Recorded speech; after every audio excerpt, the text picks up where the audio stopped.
வீட்டோட ஃபேமிலியோட தான் நாங்கள் வந்து பொங்கல் கொண்டாடிட்டு இருக்கோம். இப்போ அக்டோபர் 26ஆம் பார்த்திங்கன்னா சூப்பர் ஸ்டார் ரஜினிக்கு வந்து சிலை வச்சு நாங்கள் அவர் சாமியாக நடித்து வழிபடுறதுனால இந்த இடம் ஃபஸ்ட்டு பொங்கலை நாங்கள் சந்திக்கிறோம் அருள்மிகு ரஜினி கோவில் சார்பாக. அதனால் எங்களுடைய ஸ்டாஃபையும் கூப்பிட்டுட்டு பொங்கலை சிறப்பாக கொண்டாடிட்டு இருக்கிறோம். பொங்கலை கொண்டாடி எல்லாத்துக்கும் என்னது பொங்கல் வழங்கிட்டு இருக்கிறோம். தை பிறந்தால் வழி பிறகுன்னு சொல்லுவாங்க. அது மாதிரி சூப்பர் ஸ்டார் ரஜினி எங்களுக்கு கடவுள்ன்றனால அவரை வணங்குகிறோம். தமிழ்நாட்டு மக்களும் சரி இந்திய மக்களும் நல்ல முறையில் இனிமேல் என்னது எந்த ஒரு தீமையும் இல்லாமல் நல்லா நிம்மதியாக நீண்ட ஆரோக்கியத்தோடு இருக்கின்றோம் எங்களுடைய நோக்கம். அதுவும் இல்லாமல் சூப்பர் ஸ்டார் ரஜினிகாந்துக்கு எங்களுடைய பொங்கல் நல்வாழ்த்துக்களை அவருக்கும் அவர் குடும்பத்துக்கும் தெரிவிச்சுக்கிறோம். அது மட்டும் இல்லாமல் தலைவர் நீண்ட ஆயுளோடு இருக்கணும், அவரோட நடித்து வரக்கூடிய எல்லா படங்களும் மிகப்பெரிய சக்ஸஸ் ஆகணுன்றதும் எங்களுடைய விருப்பம்.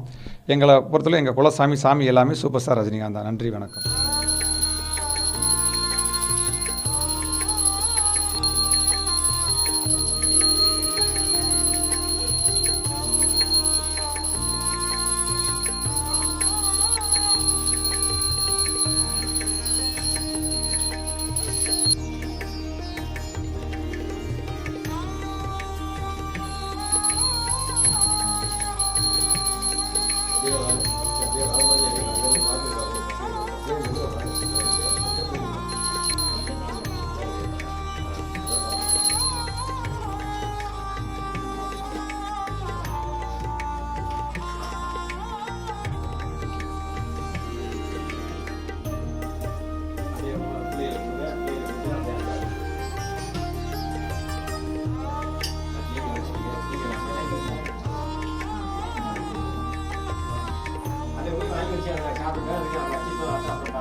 சாப்பிட்டு